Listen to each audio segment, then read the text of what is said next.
the good news is that the Masechta gets a little bit, it gets much easier next parak.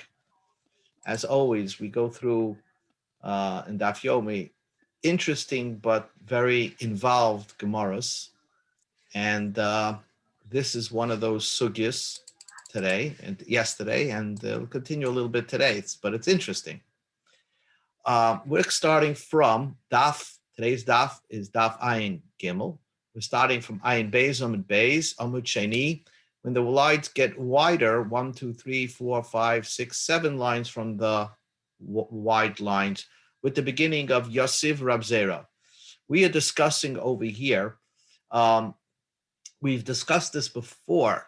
You know, when you do an Avera B'Shogeg, there is a penalty for it. You made a mistake, you still get a penalty. You have to buy a carbon chatas for some Averas, and the carbon is, may cost you $1,000 just to atone for that carbon chatas.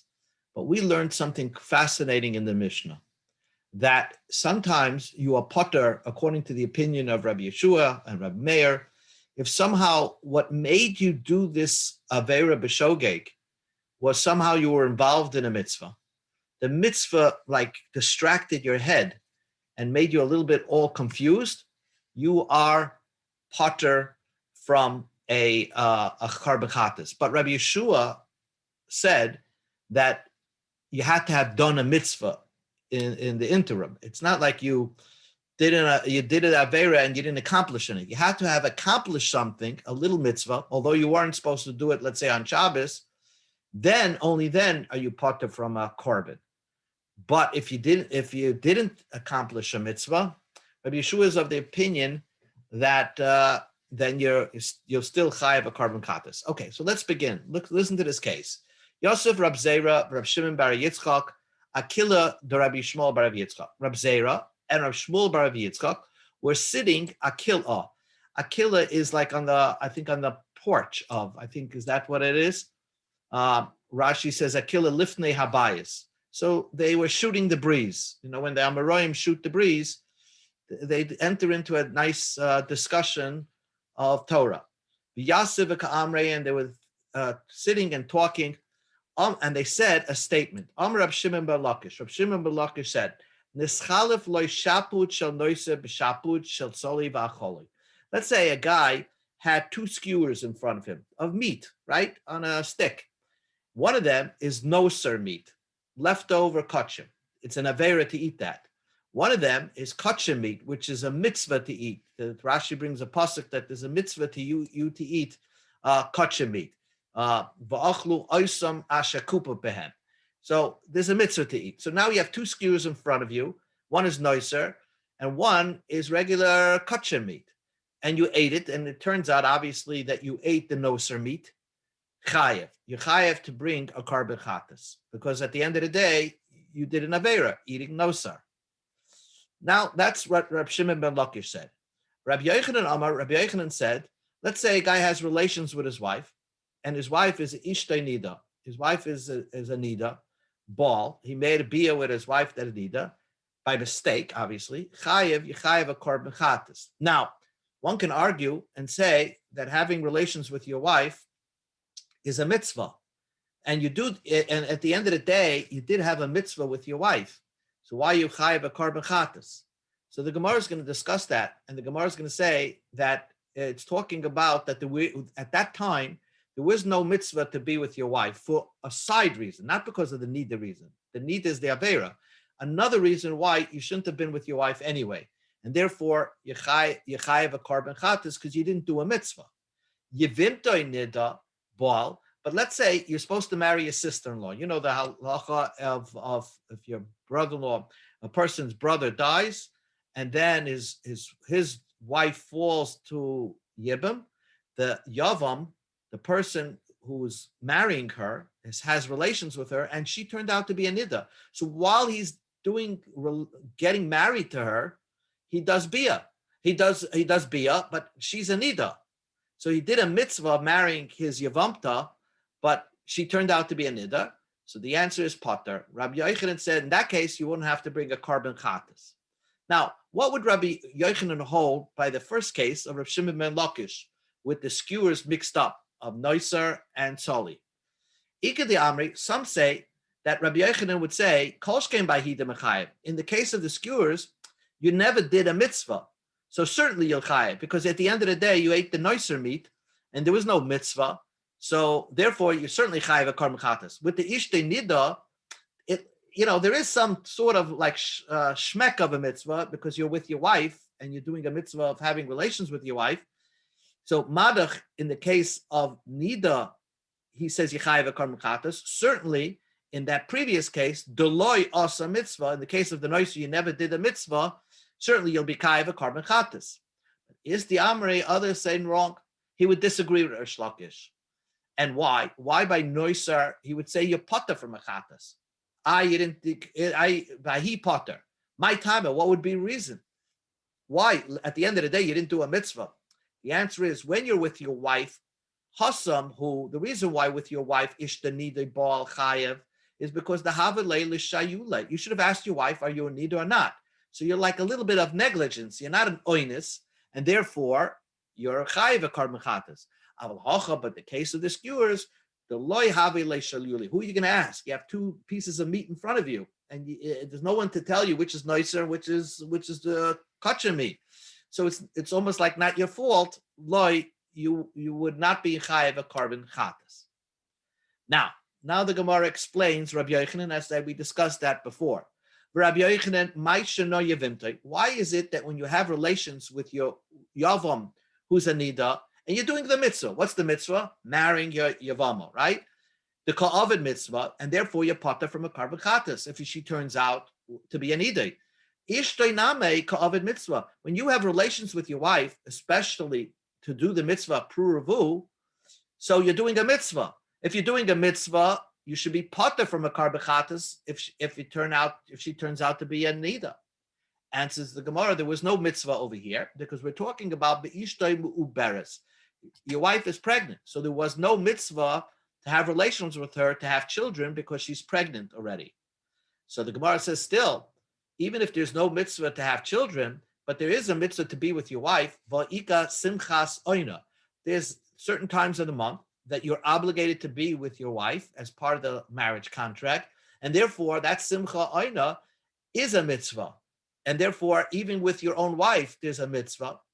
And for the Gemara, we're talking about shaloi b'shas oina. So we're talking about not the time of oina. In other words, you already fulfilled your obligation for the month. Let's say you're supposed to have like relations according to your profession.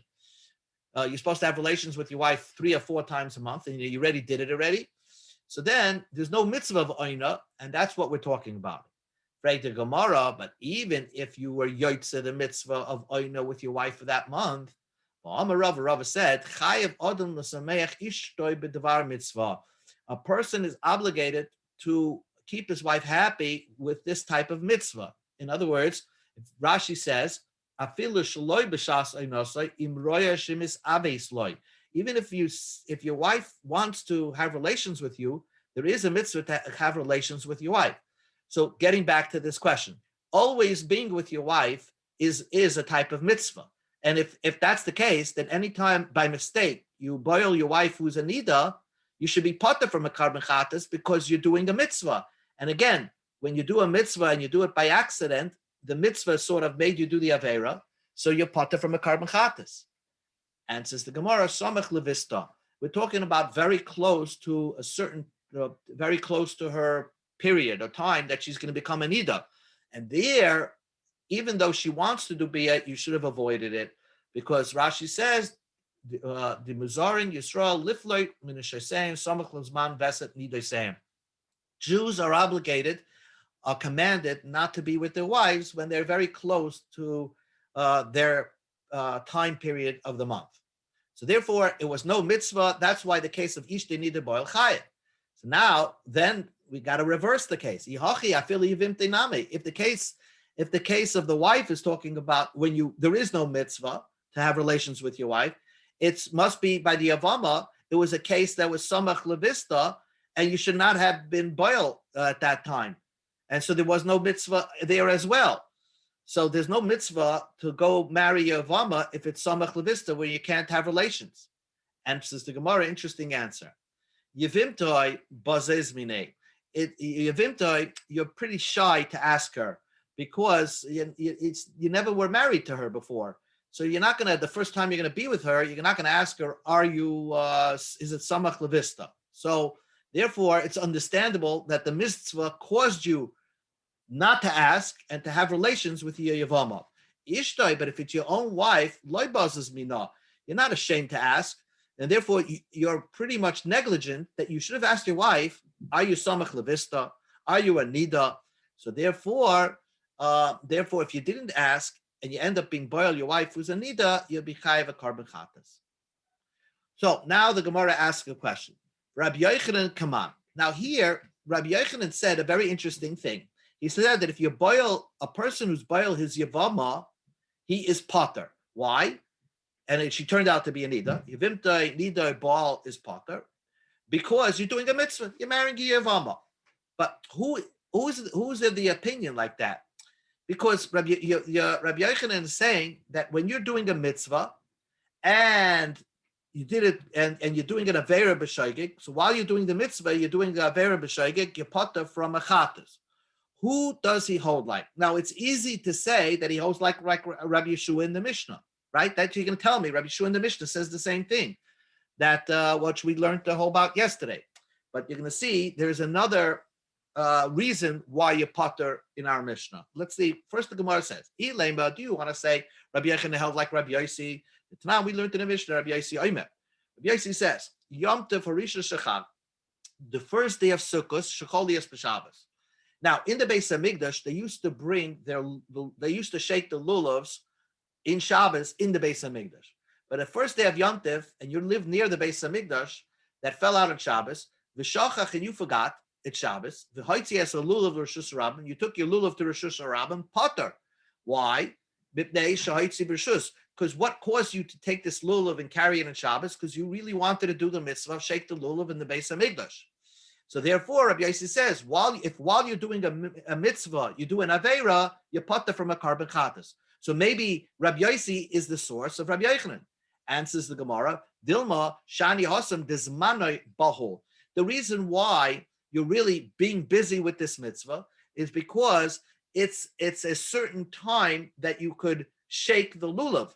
So because there's only one day you're shaking the lulav, the first day of Sukkot, and therefore the zman pushed you into doing it. The fact that you were under time pressure, in addition to the mitzvah, that caused you to do the avera. That's why you're potter from mechatas. So you need two things: not only that the mitzvah caused you to do it, but the time type of mitzvah caused you to do it. So the Gemara says, "Ve'elo." Maybe the source of Rabbi Yochanan is Rabbi Yeshua d'Zvachim. Maybe the source is Rabbi Yeshua of Masechta, of what we just learned in our Mishnah, that he said, "Ashoichet l'shem Pesach." A guy takes a shlomim and shechs it l'shem Pesach, so it's a kosher carbon. And Rabbi Yochanan said, even though if you did it on Shabbos, you're potter. Why? Because you're tar d'va mitzvah v'asur mitzvah. So again, you could say, Dilma hasam in our Mishnah name zmane bohol. It's not just the mitzvah that caused you to do the mistake. It's because it's Pesach time. It's in the Beis Hamikdash on the 14th day of Nisan, on Shabbos. Everybody's trying to bring a carbon Pesach, so you're under the time pressure of the mitzvah. You're under the pressure of the mitzvah, and the time is causing you to do it. Ella Rabbi Yeshua the Tinoikis. Do you want to say it's Rabbi Yeshua of the babies? Again, remember the babies that one of them you're supposed to be boiled on Sunday. One of them you're supposed to be moil on Shabbos, and you mixed it up, and you gave a bris milah to the 9th day baby on Shabbos when you were supposed to push it off till Sunday. Again, hasaname is manoi boho. There's a time pressure because you want to get it. You want to make sure that a milah is done bisman, and therefore you that's what caused you to do the avera being mechal Shabbos. Ella, says the Gemara, the source of Rabbi Yochanan is Rabbi Yeshua de Truma. Is this statement of Rabbi Yeshua who said in Masechta Truma. What is Rabbi Yeshua? The Tanan, we learned in the Mishnah, Hoya oichel bat truma. A guy was eating truma. V'noida, he's eating truma, and oh my goodness, v'noida shu ben grusha ben chalutza. And then somebody told him, listen, you're not really a kohen. Your father, you're a son of a divorcee or the son of a chalutza. So therefore, you're coming from a psul marriage. So you're a pasul a kohen, you're not supposed to eat truma. So he didn't know that. So Rabbi Lezer says, you have to pay like you ate truma b'shoigig, like a Yisrael who eats. You have to pay back Karen, the principal, and you have to add 20% fine on it, like any czar that eats truma. Rabbi Yeshua Paiter, Rabbi Yeshua says you're pater. Why? Pashtus, because you did it by accident and you were ta'ah b'davar mitzvah. And here, eating truma is not time dependent. You can eat truma anytime. And nevertheless, the key criteria is that you were ta'ah b'davar mitzvah. So that's why Yevimtoi, that could be the source of Reir Rabbi Yochanan got Yevimtoi, Bal Yevimtoi, who is a nida by accident. Your potter also, that is the source. So the Gemara says, no, Dilma Rabbi Barabaya. Maybe that the way Rabbi Baby Barabaya interpreted that Mishnah, that in that case also you were under a time constraint. Why? There it's talking about truma on Erev Pesach. The guy was eating truma to eat it up so it doesn't come into Pesach. So he's also pressured for time, and that's why Rabbi Yeshua says potter. Iname, another fascinating reason why Rabbi Yeshua says potter is because that really you're potter not from mechates is because you didn't do anything wrong. Because b'di'eved you're still called a kohen, and b'di'eved you ate the truma, it's okay. Now, where would Rabbi Yeshua say that? Because Shani Truma the Ikri avoided. Truma is like doing a service in the Beis Hamikdash. But Voida and doing a service in the Beis Hamikdash, Rachmana Achsha, the Torah says that a Kohen that finds out that he's a Cholol, that he's a Ben Grusha, Ben Chalusha, the Torah says, b'di'eved, it's okay service. The Tanan, we learned in the Mishnah. Ben Grusha, Ben Chalutza. And a guy was coming and being makriv karbonos, and if somebody told him you're ben grusha ben chalutza, ha karbonos kulam sheker v'gabe v'zveach psulim. The Talmud holds that they're all pasala service. Rabbi Yeshua machshir. Rabbi Yeshua says that you're a kosher kohen b'di'eved. V'amrin in my time with Rabbi Yeshua. Where did Rabbi Yeshua have a source that a cholo who by accident does the service in the temple, his service is kosher? Baruch Hashem Cheloi. Hashem blesses even the Chalalim upoel yod of tirza, and his service is desired. So therefore, his avoida in the Beis Hamikdash, but the evet is kosher, and therefore, and truma is the same thing as doing a service in the Beis Hamikdash. Truma heiche ikra avoida. How do you know truma is similar to doing a service in the Beis Hamikdash? The Tanya we learned in the Brayso. Ma'aseh Rab Tarfim shleibo emesh leBeis Medrash. One day, Rab Tarfim did not come to the Beis Medrash to learn. The Shacharis Mitzoi Rabbi Gamliel. Rabbi Gamliel found him the next day. Why didn't you come to the shul? Why didn't you come to the learning yesterday? So he said to him, Avoida Ivarti. I did a service in the Beis Hamikdash. Well, Rab Tarfon lived way after the destruction of the Beis Hamikdash. So Rabbi Gamliel said, Kol devrecha eine ele divrei tema. All your words are only astounding. Where did you do the service in the Beis Hamikdash? That you said that the reason why you didn't come to the Beis Hamikdash to the learning is because you are doing the service in the Beis Hamikdash. Amallah, he said to him, Harehu avoidas harehu oimed. The pasuk says avoidas. We go to Daf Ayin Gimel Amud Aleph. Avoidas matanas kunaskan bazar akarev yumas. The Torah tells you that eating truma is like doing the service in the temple. Also, achilas truma begvulin kavoidus Beis Hamikdash. Eating truma in the gvulin is like doing the service in the temple. Therefore, where does this all come in? Therefore, when Rabbi Yeshua says in a kohen that was found out while he's eating truma that he's a ben grusha ben kalutza, Rabbi Yeshua says you potter from a karbachatas is because by the evid you didn't do anything wrong. Because just like the service in the temple in the Beis Hamikdash, by the evid a ben grusha ben kalutza by accident it's a kosher avoida, so also it's a kosher eating truma b'diavad, and that's why you don't have to pay back. So therefore, that is not a source of somebody being potter from a shoygeg when he does a mitzvah, only when he does a mitzvah. So again, where we left off over here is that the Gemara does not have a source for Rabbi Yochanan, who says that just by making a mistake in a mitzvah, you're potter. If you did something wrong while you're doing a mitzvah, you're potter from a carbon chatas, because all the other examples that they brought, that other Tanoim, Rabbi Yeshua, Rabbi Yosi, they all said you're potter from a carbon chatas while doing a mitzvah, but they had another reason why you're potter, because not only the mitzvah caused you to do an avera, but zmanoi bahol, you were all nervous of the time, and therefore that caused you to do the avera, and therefore we don't really have a source for Rabbi Yochanan. So ends the sugya. Next, in the Mishnah we learned a bunch of things at the end of the Mishnah, and just to remind you, the Mishnah says if you shech the carbon Pesach and there's no eaters in the carbon Pesach on Shabbos, obviously, right? Then you chayiv a carbon chatas, which seems obvious. The Gemara is going to ask that. And if you made a hybrid kavana and you shechted it on Shabbos, then you potter because it's a good carbon Pesach. So listen to the Gemara. The Gemara says, Pshita, shachtish leil oichlef. You shech the carbon Pesach and nobody is allowed to eat the carbon Pesach because there's, let's say you shechted it and there's no eaters in the group. So then it's not a kosher carbon Pesach, and therefore you chayiv, you mechal Shabbos, so you chayiv a carbon chatas. So the Gemara says, Pshita, what does the Mishnah need to teach you that? Cave in the Hossam puzzle, since it's a puzzle of carbon chatas, hacha chayiv. That's why you chayiv a carbon, since it's a puzzle of carbon Pesach, that's why you chayiv a carbon chatas. And for the Gemara, Mishum the Tana Seifa, the Seifa gives you another case.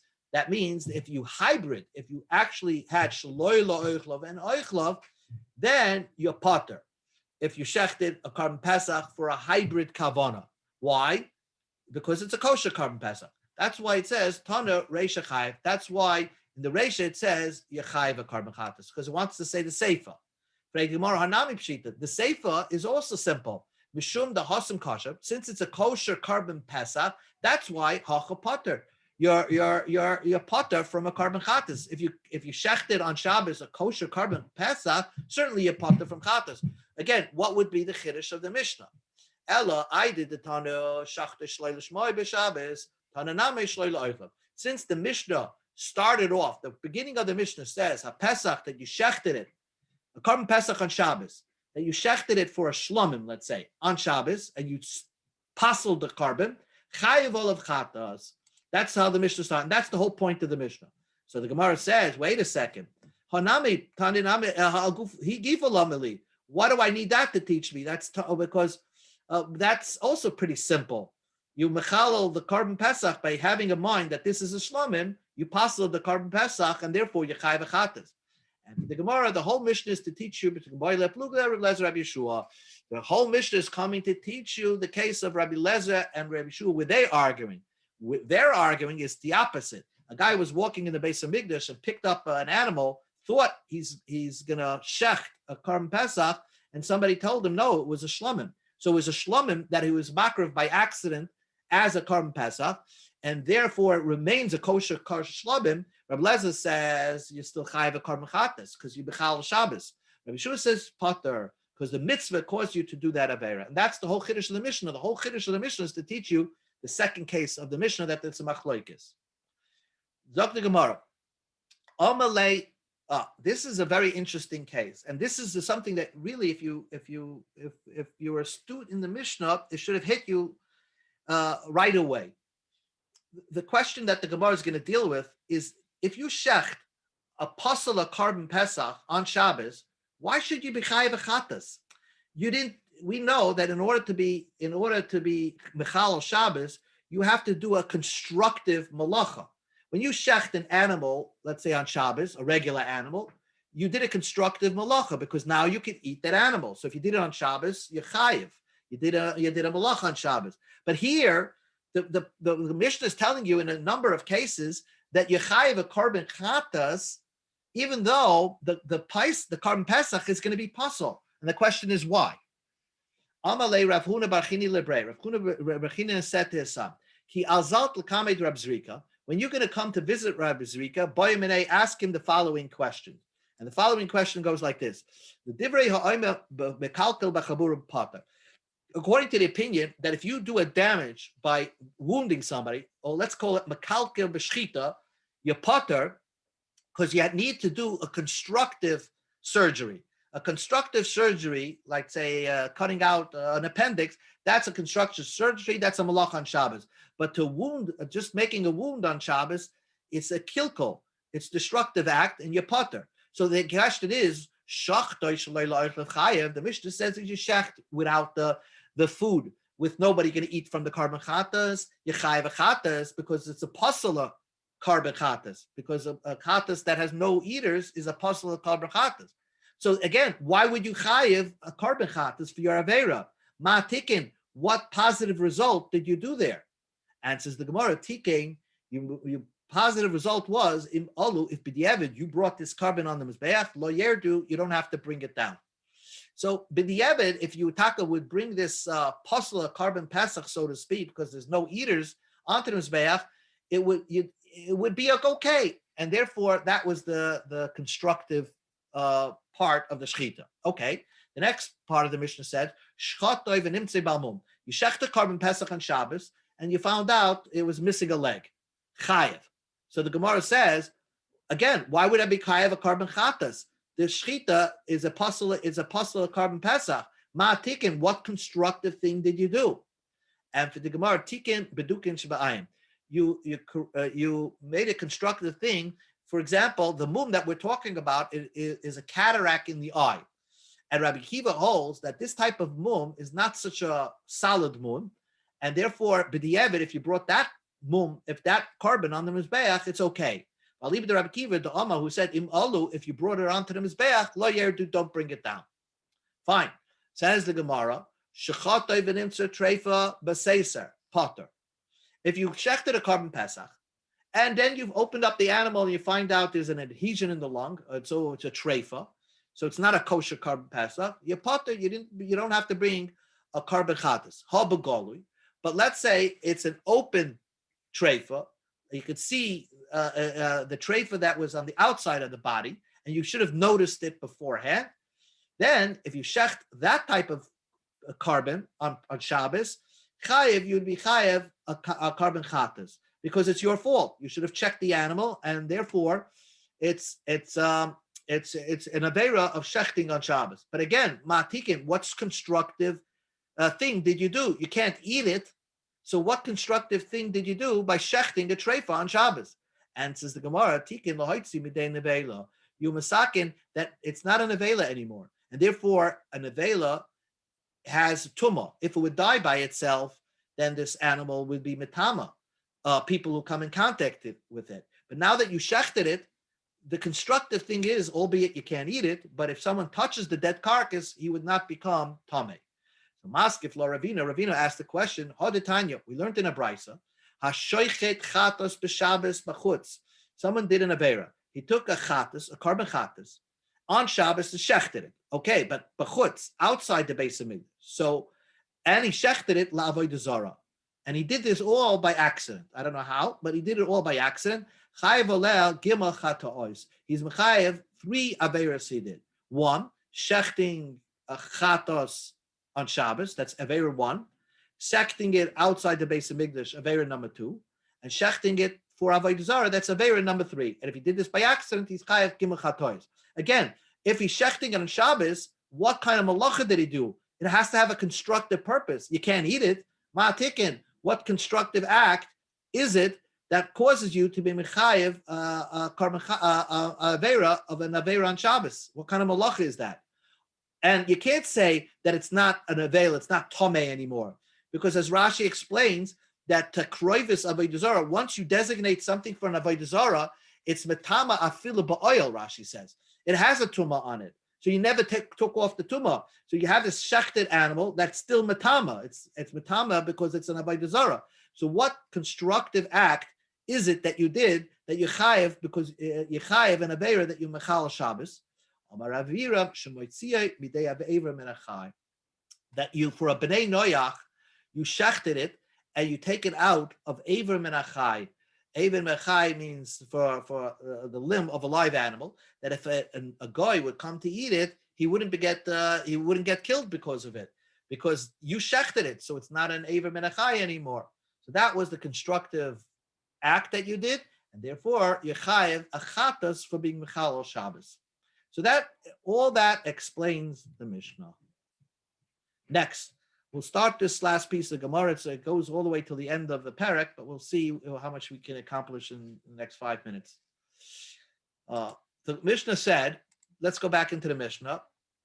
Okay, shachta, a guy shechted, and then the last part of the Mishnah says, a guy you shechted. The guy who shechted is Karban Pesach, and the sheikhid found out that the Bailam died, that there's no owner on this Karban Pesach. He was doing shechita on a Karban Pesach and Shabbos. He either the Bailam resigned from their Karban Pesach, or they died, or they became Tameh. So how are you supposed to know that? How is the sheikhid supposed to know that? So then you potter, you don't have to bring a Karban Chatas because you're an Oynis. Okay. Now the Gemara says like this, a new statement, and then it comes back to our Mishnah. Amar Rav Huna Amar Rav. Rav Huna said in the name of Rav, Asham shenitak l're'iyah u'shchata stam. You have a Karban Asham. A guy who brings a Karban Asham is for certain types of avera. Let's say you didn't know if you ate chaylev or regular meat. You're not sure, and you think you did. The Torah says bring a Karban Asham. Let's say a guy lost that Karban Asham, and so he had to bring another Karban Asham, and then he found his original Karban Asham. So what do you do? What do? You already had your kapara already, and now you have this Asham that the original Asham that you were mafresh for your carbon is around. What do you do with that? So the halacha is that you send it out to graze and let it get a mum, and then you sell that animal and you donate it to the Beis Hamikdash to buy carbon oilers. So this asham is, once you have the kapara, automatically becomes an oiler. And this is something very similar that we saw in our Mishnah, that a carbon pesach, by derivation, when you don't need it anymore, it reverts into a shlomim. It becomes a shlomim. So we have that idea that a carbon pesach, that you mafresh a carbon pesach, and then somehow you don't need it anymore because you lost it, and then you've used something else as your carbon pesach. If you find it again, it's used as a shlomim. So every carbon pesach, as soon as it's not needed as a carbon pesach, reverts to a shlomim. Every asham, as soon as it's not needed anymore, it becomes an oila. So now look what Rav said. Asham shenitek l'riyah. A guy pushed away a carbon asham so that it could graze and get a mum. And therefore, but prior to it getting a mum, so it's an asham out there in the fields, and he wants it to get a mum so that he can resell it and buy oilers with it. But prior to getting a mum, ushchata stam, he grabbed ahead and shechted it. Now, so is it a kosher carbon or not? Is it an asham and you already had a kapara, so it'll be puzzle? But do you say it reverts into an oila? Rav says kosher la'oila. It's kosher as a carbon oila. Alma kasava loy boya akira. Very important word over here.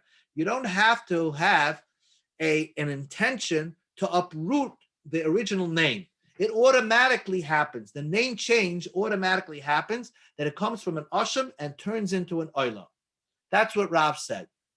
So the Gemara says that why does anyone want to wait till it gets a mum? Even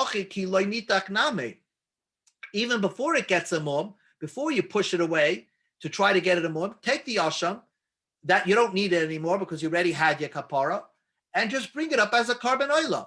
Why do you have to go through the whole spiel of sending it out to the graze in the field, wait till it gets a blemish, and then sell the animal and take the money and buy an oila? It should automatically revert to a carbon oila. The answer is, says the Gemara, gzeira la'acha kapara atu lifnei kapara. We have a gzeira that perhaps that if you that we allowed people to do that, to turn an asham into an oila after you had your kapara from a different asham.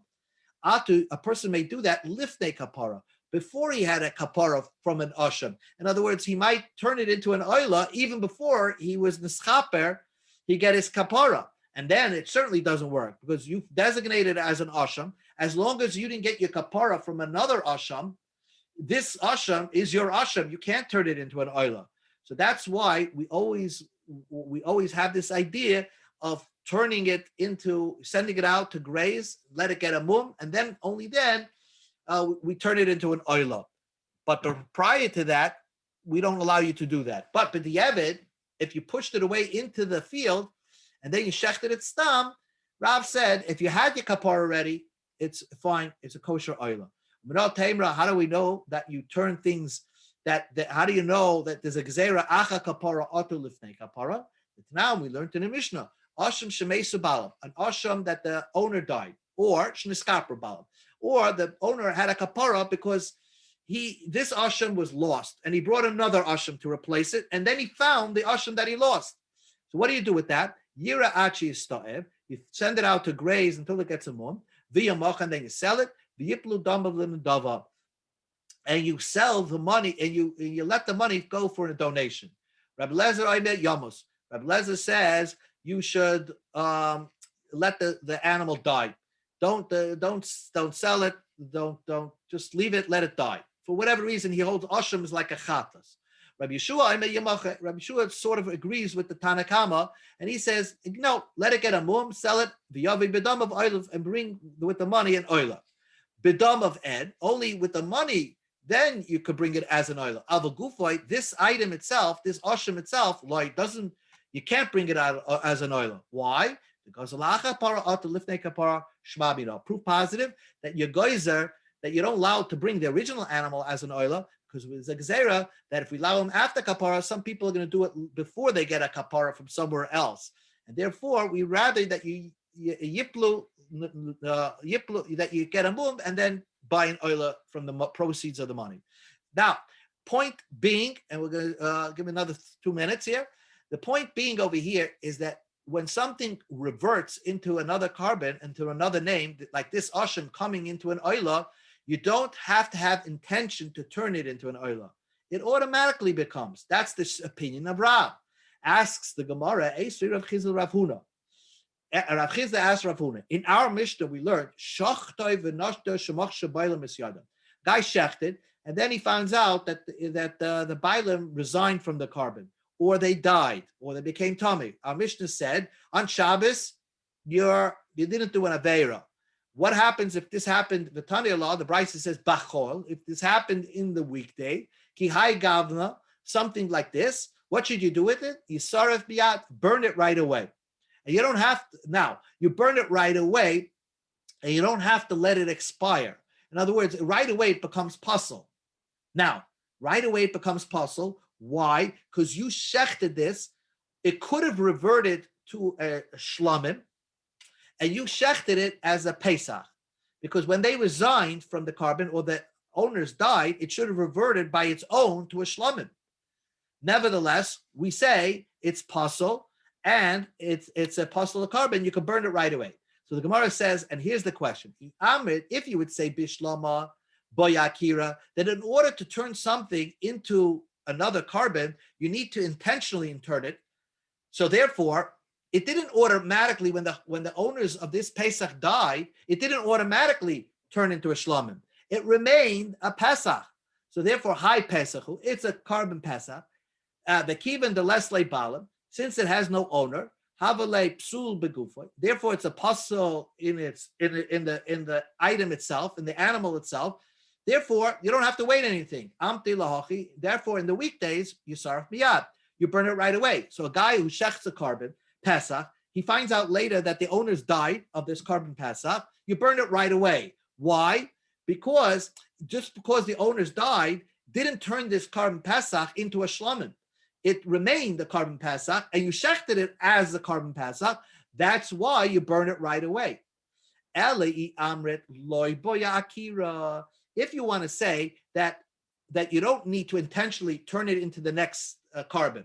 So therefore, when the owners died, it automatically on its own became a shlamim.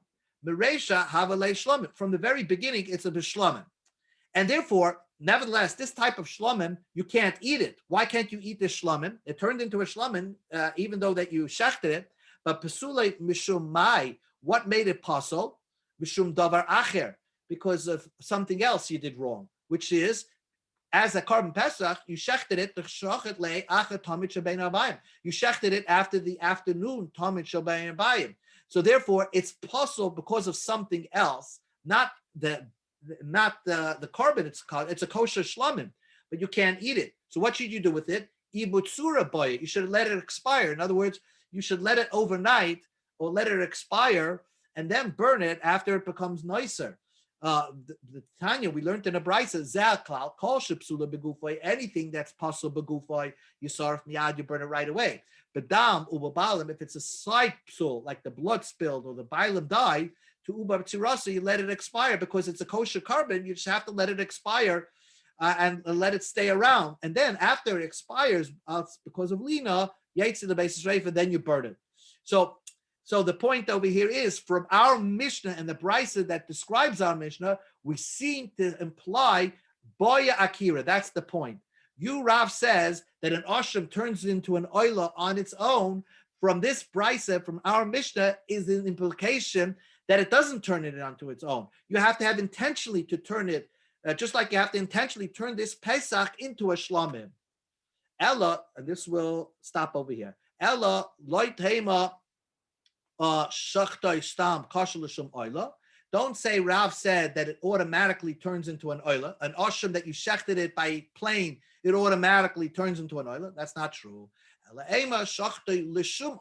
If you intentionally turn it into an oila, then it's kosher. But if you shecht it without any intention, it remained its ashram, then it would be possible. So Alma, we see that Rav's really opinion is boya akira, that you do have to intentionally turn it around.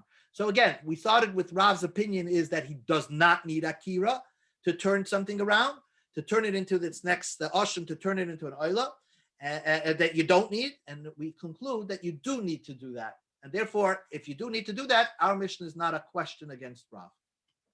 Hard Gemara concepts, but I hope you followed along. Okay, very good. Okay, we'll finish the parak tomorrow, Be'ez Hashem, and it gets easier after that. Good. Have a good night. Good night, everybody.